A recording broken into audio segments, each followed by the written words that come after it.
This is fine. I'm okay with the events that are unfolding currently. Hello everyone and welcome to Action RPG. I'm your host Aaron, and for today's video we're headed to the world of Last Epoch. Senior developer, co-founder of EHG, Mike held his normal Friday Q&A live stream on Twitch, which means I get to bring you Dev Chat 182. As always, Mike answered lots of great questions from the community and gave us some Season 3 details and teasers we've never seen before. Now, right off the bat, I do want to say that there was tons of questions about the acquisition, and Judd, the actual CEO, game director of Last Epoch, was in chat answering those questions. That's actually going to be a separate video. For this video, we're just going to focus on Season 3 details and teasers, starting off with one of my favorite topics, snapshotting going away. Because being done on, the whole snapshotting kerfuffle, the nicest way I can put that. And so there's a lot of changes that had to happen balance-wise. And then also mechanically as well on top of that to make, Necromancer and Beastmaster and their minions function and feel fun. I know it was only a few seconds. Mike brought up snapshotting 3 times during this stream. They are being eliminated, and because of that, you're going to see a lot more power and options when it comes to minion builds. Now Mike talks sets.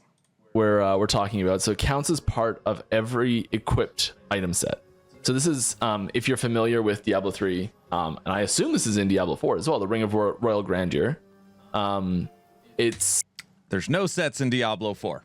It's worded a little differently, I think. I think it's, you require one less item to reach each set bonus or something like that. How's the Ring of Royal Grandeur worded?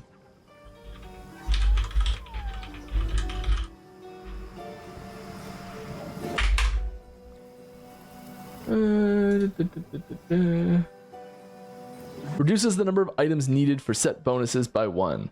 Yeah, to a minimum of 2. So yeah, that's the okay. So there's the big difference. There is that one is minimum of 2. Because we still have 2-piece sets. This can count as one of those 2-piece sets. So there's a big difference there.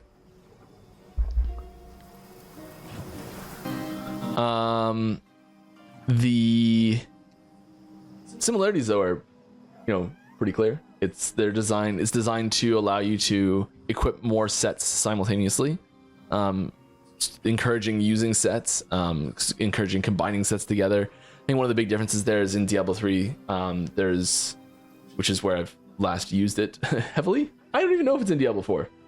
I've never seen it there. It's not. Doesn't look like it. Cool. So the big difference there is that we don't have sets that are 8-piece. They have 8-piece sets, 6-piece sets. I think our biggest set is 4. So we're pushing multi-set equips as an option. Trying to bring that. Hold on, make this picture bigger. So I can do that. Sorry. This ring is going to be game-changing for sets. And yes, I know it takes up a ring slot, but we also don't know how much LP can get on this. It's a level 42 item, so I would guess you're going to be able to get 1, 2, 3 LP on this set ring.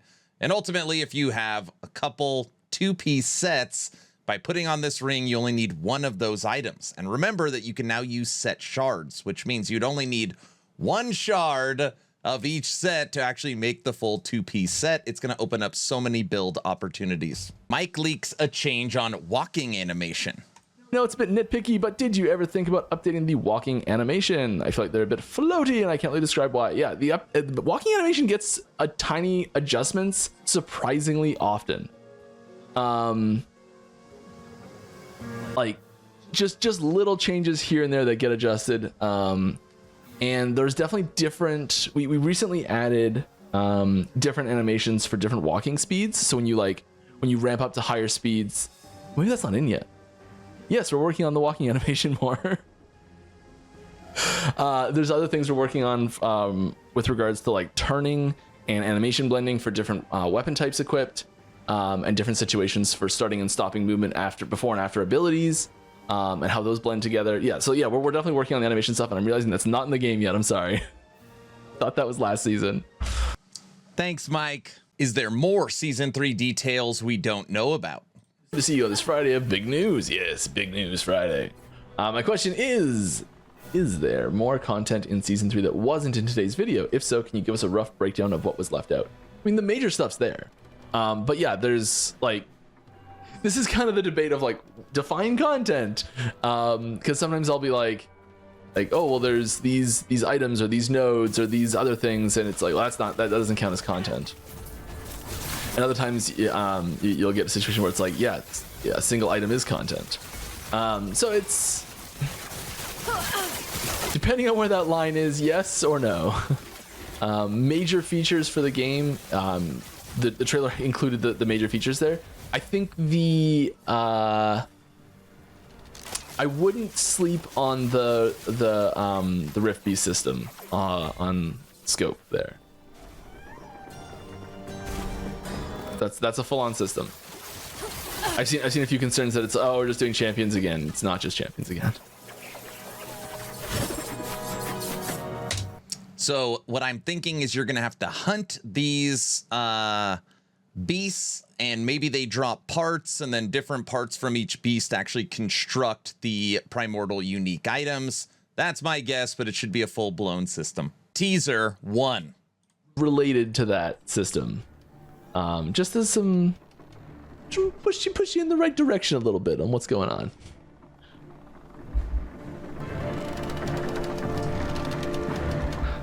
All right, the trailer showed changes for base skeletons, but not skelly mages. Why are skelly mages not being updated? Oh, they're not being updated. They're not being updated just anywhere near as much. Yeah. Any plans for new? Like, the ones we put there are the ones that are just like, there's a lot of changes for these, and like there's changes for other things too. Any plans for a new class in the future? Yeah.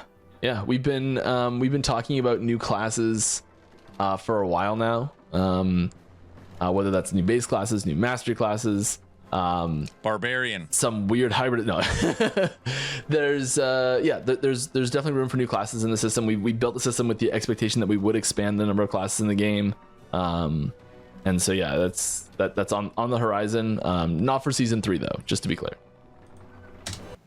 Just to be clear, these teasers are for the new Rift Beast system. I have no idea what they are. No idea. Mike talks the new items. What makes a unique item primordial? I can kind of.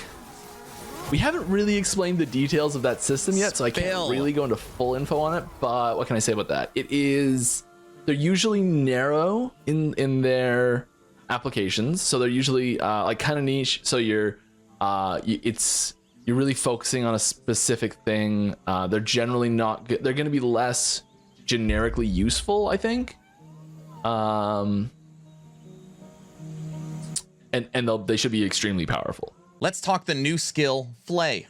All right, can you tell if Harvest and the new Lich skill Flay play together well, or are both competing to be the main melee skill? They have. We worked really hard to make it so that you could make a Harvest melee Lich, you can make a Flay melee Lich, and you can make a Harvest Flay melee Lich, I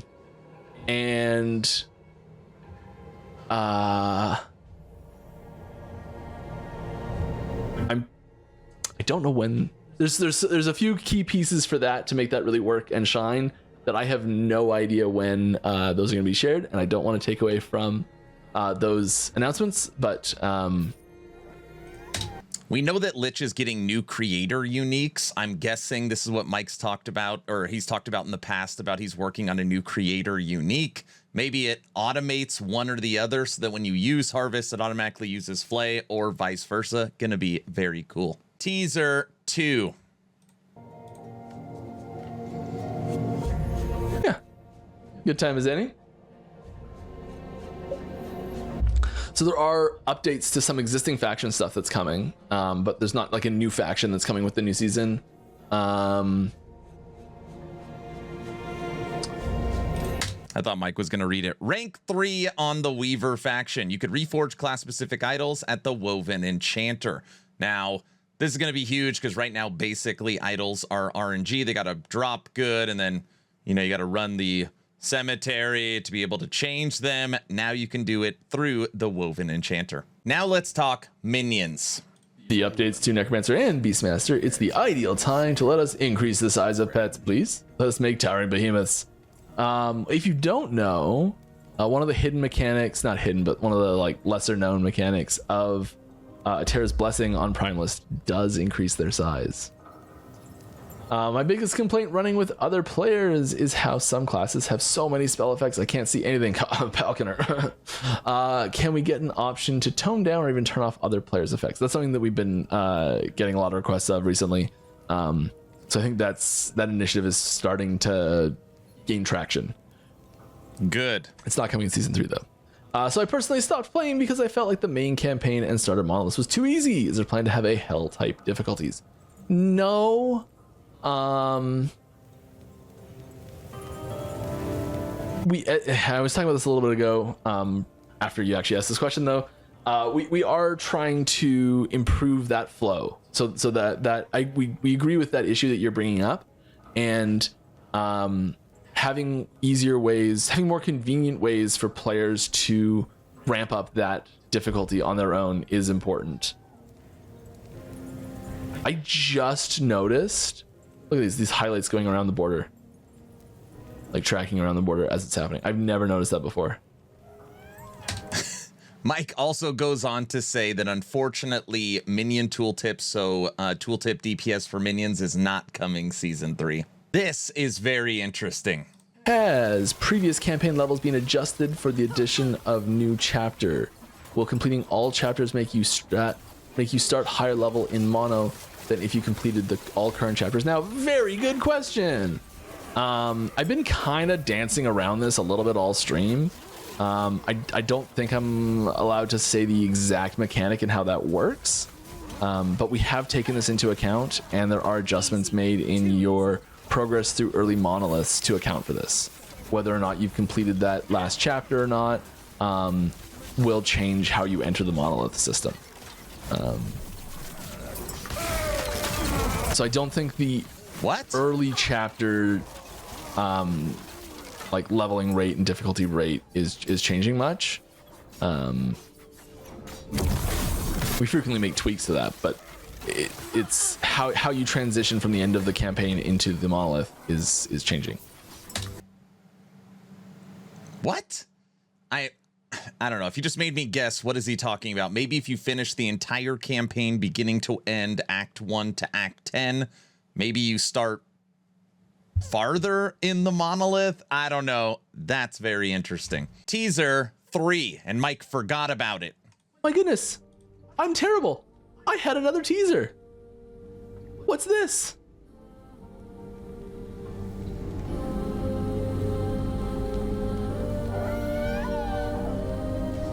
Put them all. I have no idea what this is too. Again, I think maybe these are keys for hunts that you need, or pieces to actually make the new uniques. But I have no idea. Unfortunately, we have come to the final question for Dev Chat 182, and this is around offline mode. Mike, as always, thank you for your Friday live streams. The community truly appreciates it. Again, I'm going to be doing a separate video on Judd, answering questions from the chat, talking about the acquisition.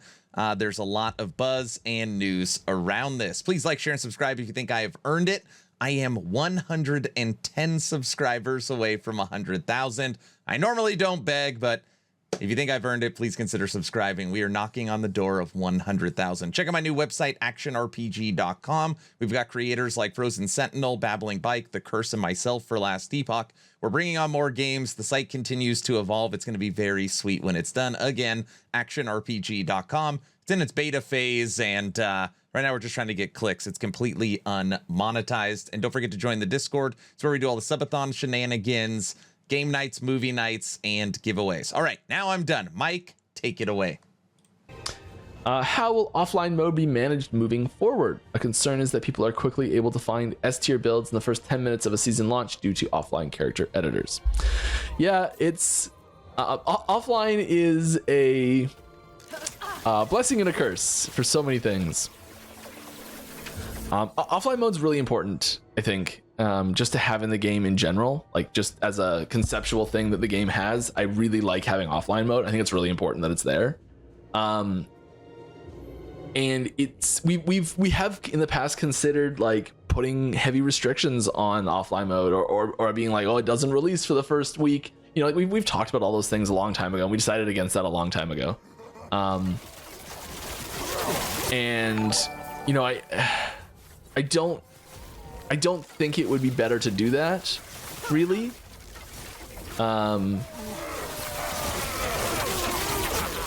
Partially because you can get enough like detailed information from the game files that you can almost create simulators anyways, and so I don't think that putting a restriction on those on like offline's access to new things would solve the problem. I think what it would do is it would make people who are doing that's lives a lot harder. I think it would upset the people who are trying to play in offline mode, very rightfully so. And I think it would just be a net negative for everyone involved, basically. People who are using it have to like just find another way to do it, and they'd find another way to do it, and people who it was affecting positively would no longer be there to affect them positively. So it's I don't want to make like a hard forever statement sort of thing, but I don't think that's a reason why we would try and put any sort of restrictions on it or anything like that.